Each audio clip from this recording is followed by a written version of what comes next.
Dragon nga pala, kumusta ang lahat? Tatlong bituin at isang araw. Habang naglalakad-lakad ako, may nadaanan akong pagkain dito na kung saan bilang isang laking probinsya sa Albay, ito yung kinalakihan ko na kadalasang paboritong kinakain ko. Yung mga kakanin, may isa muna ditong pagkain na gawa rin sa rice flour na kung tawagin nila ay toy pita. So basically, rice flour, wheat flour, tsaka tubig. Yun. Parang ang pagluto niya para lang siyang ano, para lang gumagawa ng pancake. Kasi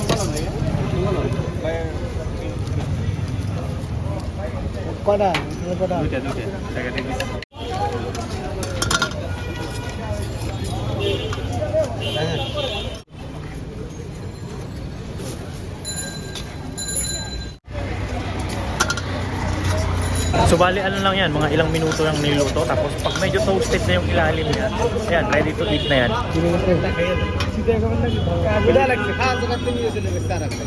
So ito yung tinatawag nilang toy pita. Yan, rice flour, wheat flour, konting salt na tubig, hanggang haluin mo yun, hanggang makuha mo yung tamang consistency. Ayan. So pwede mo siyang kainin na ganito lang, or pwede mo siyang pahira ng iba't ibang spices na meron sila. Pag eto lang, ano bang lasa nito? So ayan o, di ba? Tsurang pancake, plain lang na lasa, parang plain na tinapay. Lagyan natin ang kung ano dito. Hindi ko alam kung ano to. Ayan mo lang ng konti. Ayan. Ganun yung pagkain nila dito eh. Ano ba yung lasa nito?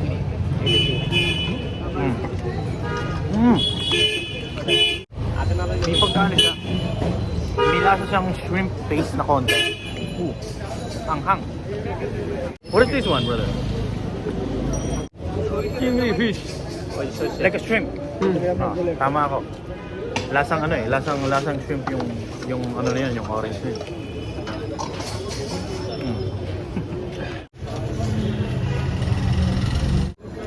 Tingnan natin. Hindi rin alam ni pare kung ano yung ano eh. Kung ano yun eh. Yan. Yan.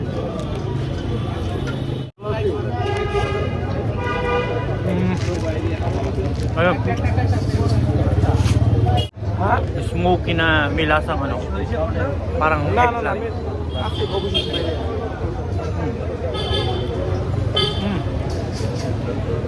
Masarap yung ano, yung parang shrimp paste.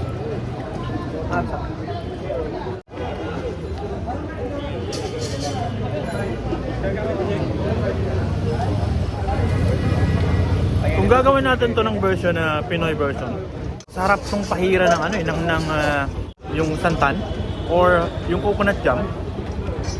Tamis-tamis. Tapos eto, saktong-sakto, para ka lang talaga ano eh.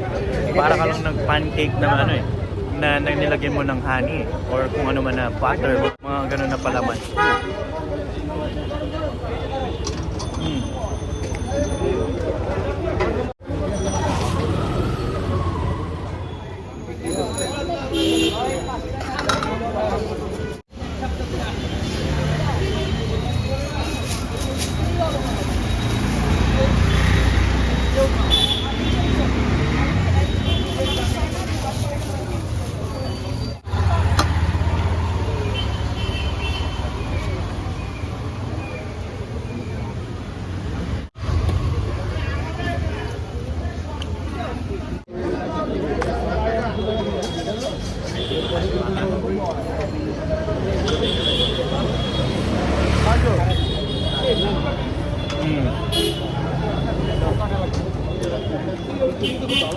Yun na yun din eh.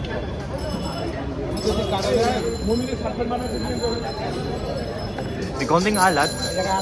Kalain nyo, sa sobrang liit ng mundo, halos ang mga pagkain similar lang naman eh.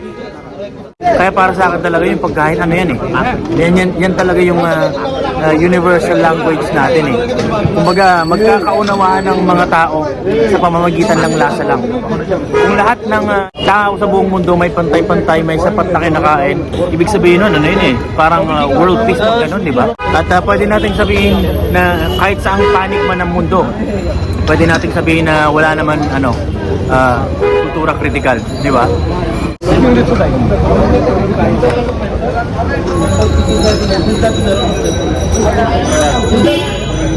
Sarap. Pag naglakad-lakad kayo dito sa Bangladesh, lalong-lalo na pag winter, ito yung mga kadalasan na pagkain na makakita nyo. Traditional na pagkain nila pag winter. Imagine na lang to, 15 taka, ganun kamura.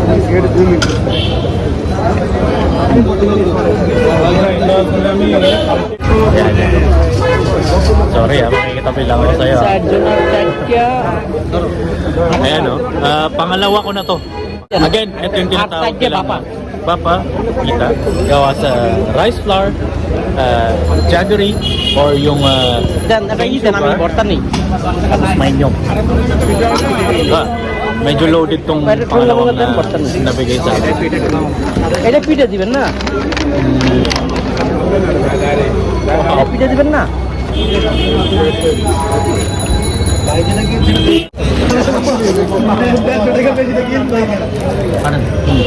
সেপা কোনটা Sarap talaga.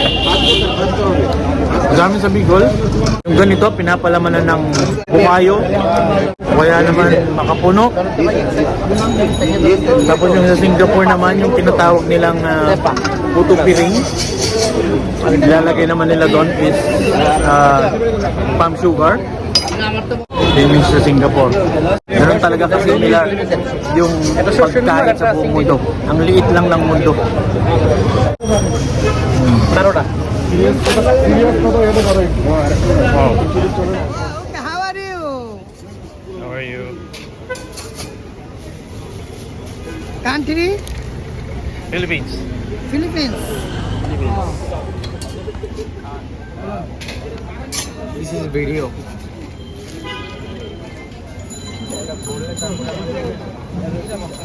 Bapa pita. Bapa Peter. Tore kaise?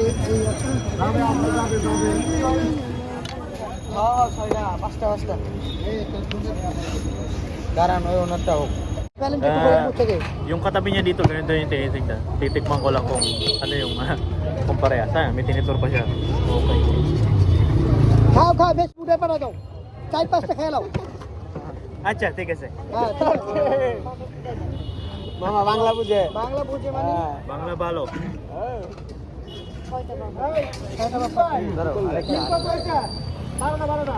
ganun din naman